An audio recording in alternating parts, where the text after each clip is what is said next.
ये कहानी आपके ज़िंदगी और मेरे ज़िंदगी दोनों के लिए सबसे बड़ी कहानी है। कहानी ऐसी एक जगह के ऊपर बेस्ड है जिस जगह को हम one of the most safest places मानते हैं क्रिमिनल्स के लिए। एक कहानी में जो बताने वाला हुआ है तिहाड़ जेल के बारे में। 1957 में बना हुआ ये जेल 1958 से इसका काम करने का सिलसिला चालू होता है। इस जेल के बारे में ये चीज़ प्रसिद्ध है कि इस जेल में रूल्स एंड रेगुलेशंस और इसकी जो स्ट्रिक्ट नेचर है सब इसके मोहताज है। हर एक क्रिमिनल या फिर हर एक टेररिस्ट जो भी है इस जेल में कभी इससे बच के नहीं जा सकता था।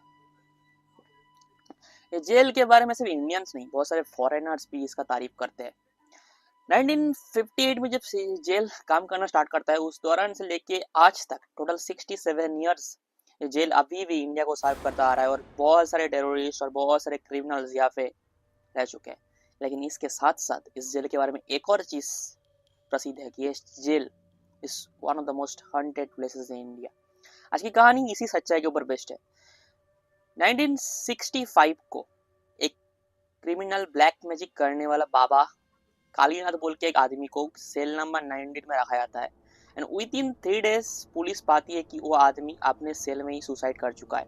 अब उस सुसाइड होने के बाद लोगों ने ये बोला, बहुत सारे कैदी ये बोले कि ये आदमी ब्लैक मैजिक करता था और ये ब्लैक मैजिक उसके ऊपर उल्टा पड़ गया था इसलिए वो मर चुका था। बट ये अफवाह थी। लेकिन 1971 1974 इंडिया में एक टेररिस्ट आता है वेन प्रेस नाम का। ये वेन प्रेस इंडिया में टोटल 3 ब्लास्ट करवाता है जिसमें बहुत सारे लोग घायल होते हैं, बहुत सारे लोगों का जान भी जाती है। 1975 में इंडियन पुलिस उसको पकड़ता है। इंडियन पुलिस उसको बिहार में पकड़ता है एंड उसको पकड़ने के 3 दिनों के अंदर वो बंदा छूट जाता है। देन वापस पुलिस उसको 1975 के अराउंड अगस्त पकड़ता है, अगस्त के अराउंड। देन जब सुप्रीम कोर्ट में उसका हियरिंग होता है, हियरिंग करने के बाद उस बंदे को इंडियन ऑर्गेनाइजेशन, इंडियन गवर्नमेंट कुछ रिस्क लेना नहीं चाहता था, इसलिए उसको तिहाड़ जेल में शिफ्ट किया जाता है। तिहाड़ जेल पे जब उस कैदी को वेन प्रेस को लाया गया था तो उस दौरान उस सेल में 740 कैदी रह सकते थे, but all the cells were full सिवाय एक सेल का, वो सेल नंबर 90। तो बहुत सारे स्टाफ ऐसे आए, पुलिस अधिकारी को ये बोले कि सर सेल नंबर 19 के अलावा कोई और रूम नंबर खाली नहीं है। तो अधिकारी बोलते हैं ठीक है इस आदमी को उधर ही रख देते हैं। बट एक और स्टाफ बोलता है सर वहाँ पे एक चीज़ प्रचलित है, कोई कैदी वहाँ पे रहना नहीं चाहता, उनको लगता है कि वहाँ पे आत्मा स्पिरिट रहता है। एंड वेन प्रेस जो था वो फॉरेनर था, कोरियन इंसान था, बट उसको इंडियन लैंग्वेज आता था, बट वो कम्युनिकेट करता था इंग्लिश से द्वारा। तो वो बोला I don't care about anything, you can keep me anywhere you want, I will go from here within 2 or 3 days, my team is working outside, they will come and take me. वह ये सुनने के बाद police अधिकारी और कुछ नहीं सोचता, उस बंदे को सेल नंबर 90 में रख देता है। 17 सितंबर लेके 28 सितंबर तक बंदा 3 दिन उस सेल में रहा और 3 दिनों तक उसको कुछ अननेचुरल अनआइडेंटिफाइड फीलिंग था। 21 सितंबर को जब वो बंदा डिनर करने के लिए आता है, डिनर के टाइम आपको पता ही है कि कैदी लोग एक लाइन पे इकट्ठा होते हैं, उस लाइन पे वो इकट्ठा खड़ा था। अब बहुत सारे जो प्रिजनर्स थे, जो बहुत से जो कैदी थे इसको देख रहे थे, बिकॉज ये देखने में अलग था, फॉरेनर था, बहुत गोरा था एंड ये बात भी अलग लैंग्वेज में करता था। लेकिन वेन प्रेस जो था इनका लैंग्वेज समझता था, इंडियन लैंग्वेज समझता था वो, तो इसके साथ कोई बात नहीं करता था। 21 जब वो डिनर लेने गया तो एक आदमी जाफर बोल के, एक आदमी जाफर उल हक, जो भी एक पाकिस्तानी टेररिस्ट था, जो उसका ऊपर ये मुद्दा था कि वो रेप करके भागा है, 4 लड़कियों का रेप और मर्डर किया था उसने। तो वो बंदा इसके पास आता है और इसको आके बोलता है कि you don't feel anything unnatural और supernatural in your cell.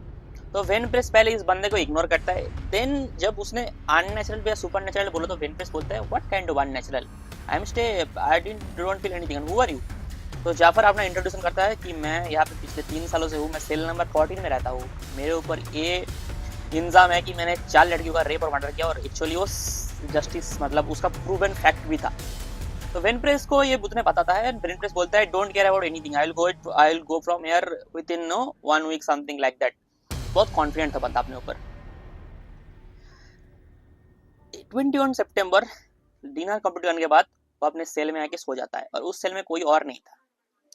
No अब लेकिन जाफर ने उसको जो बताया था, because Jafar was speaking, Jafar जो उसको बताया था तो उसके दिमाग में वो चल रहा था। एंड देन अराउंड मिडनाइट जब गार्ड ड्यूटी पे थे, वो गार्ड सो गया था, guard was sleeping at that point of time.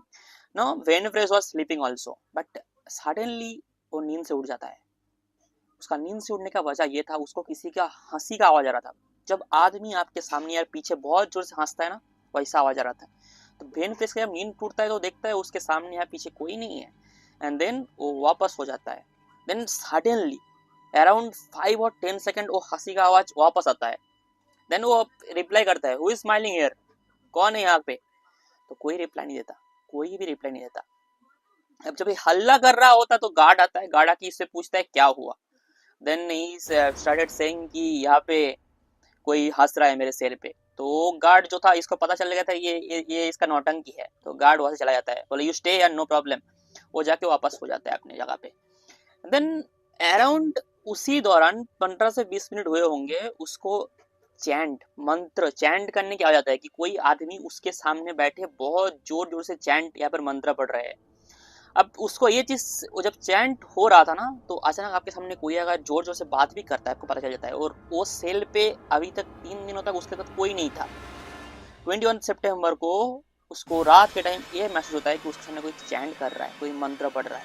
तो सडनली वो उठ जाता है और उठ के देखता है उसके सामने एक शैडो वाला आदमी, एक आदमी बैठा हुआ है जो स्टैंड पढ़ रहा है। तो उससे पूछता है अपने लैंग्वेज पे, हु आर यू, आप कौन हो? अब नॉर्मली जो इंडियन होते हैं उनको अंग्रेजी उतना बहुत आता नहीं था। तो जो आदमी सामने बैठ के मंत्र वगैरह पढ़ रहा था कोई रिप्लाई नहीं देता। तो जब 2-3 बार हु आर यू पूछने के बाद एक कोशिश करते हैं उस आदमी को टच करने की, उसके फोर्स करने की, तब इसको टच करने जाता है तो देयर वाज नो इंसान, वहां पे कोई आदमी नहीं था। इसका गलतफहमी था। अब ये चीज होने के बाद वेन प्रेस बहुत डर जाता है और वो फिर से चिल्लाने लगता है, चीखने लगता है। और इस दौरान जो गार्ड था वो आता है, गार्ड आके इससे पूछता है, but guard actually was Indian, तो उसको इसका लैंग्वेज थोड़ा समझ नहीं आता था, समझ नहीं आ रहा था। तो इसने अपना अधिकर्ता यानी कि पुलिस अधिकर्ता को जाके बुलाता है और पुलिस अधिकर्ता आता है। पुलिस अधिकर्ता आने के बाद वेन प्रेस से पूछता है क्या हुआ। तो वेन प्रेस बोल रहा है कि someone is smiling inside my cell, someone is chanting something inside my cell, and there is a human inside, कोई यहाँ पे बैठा है मेरे सामने, वो चैंट कर रहा है, देखो। देन जो गार्ड था सेल के अंदर आता है, चाबी लॉक कर खोल के देखता है कोई नहीं है। उन्होंने अपना टॉर्च लाइट लेके आया था, चेक करते कोई नहीं था ना। वो देखने के बाद ये बंदा शॉक हो जाता है। एंड देन लिटरली उसके बाद से 1-1.5 घंटे तक उसको कुछ महसूस नहीं हुआ, वो अच्छा खासा सो रहा था। देन अराउंड 2-2:30 बजे के आसपास उसको फिर से महसूस होता है कि कोई तो उसके सामने मंत्र वगैरह पढ़ रहा है, चैंट पढ़ रहा है, चैंट कर रहा है। अब वो नींद से उठता है। अब जो नींद से उठ के वो देखता है कि उसके सामने वही शैडो, वही आदमी बैठा हुआ है।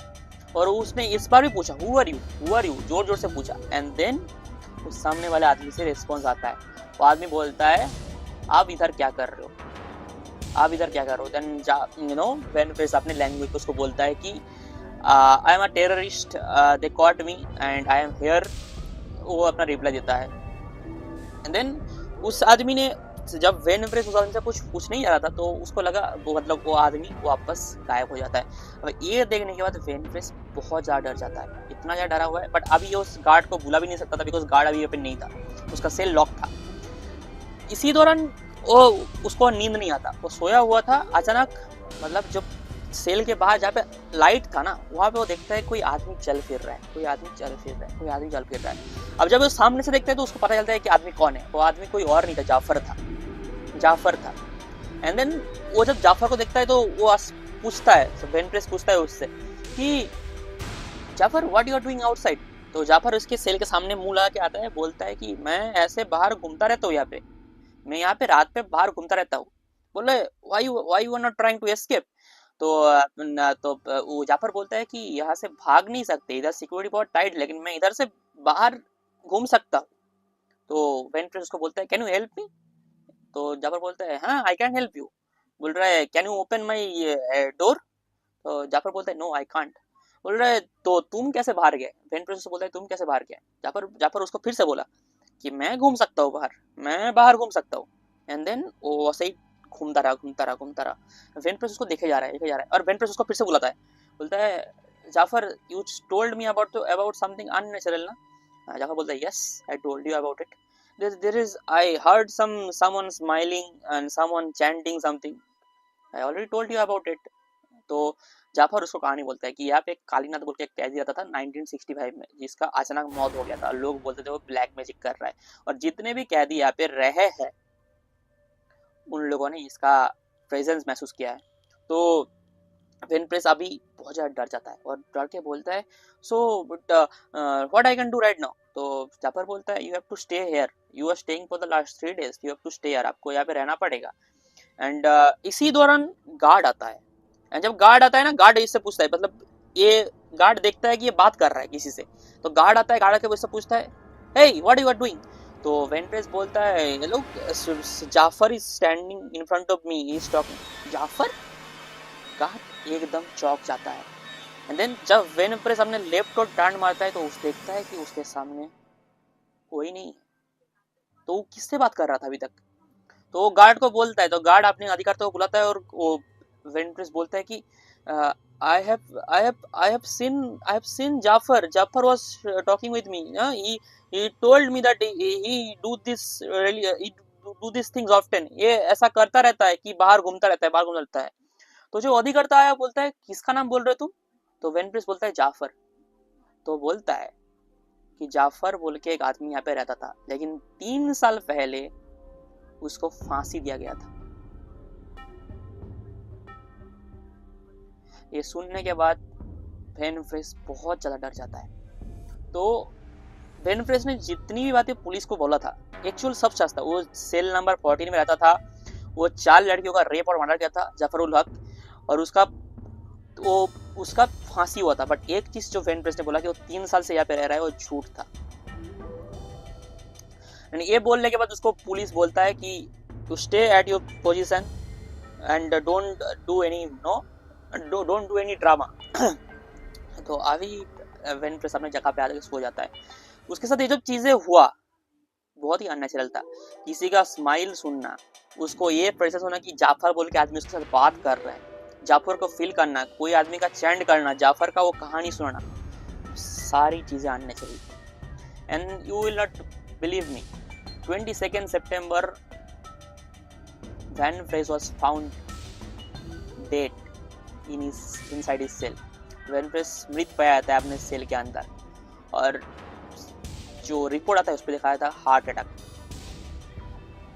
अब ये कहानी खत्म होने के बाद आपको मैं बताना चाहता हूँ कि ये जो चीजें मैंने आपको अननेचुरली में बताया, ये हो सकता है कि he was one of the most terrorist आदमी का क्या होता है ना कि इनका फैमिली हिस्ट्री जो होता है ना, इनका देखना कि मम्मी पापा सब मर जाते हैं, तो इनका फैमिली हिस्ट्री भी रहता है बहुत सारा, ठीक है।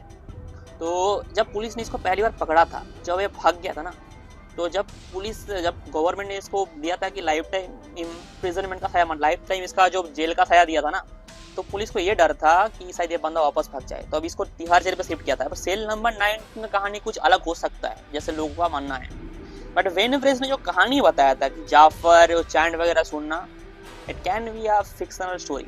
बट हाँ, ये भी हो सकता है कि हमारे इंडियन गवर्नमेंट या इंडियन पुलिस ने ये चीज़ किया था बिकॉज उनको ये रिस्क नहीं लेना था कि ये बंदा फिर से जेल तोड़ के वापस भाग जाए और बाहर जाके भी हंगामा मचाए।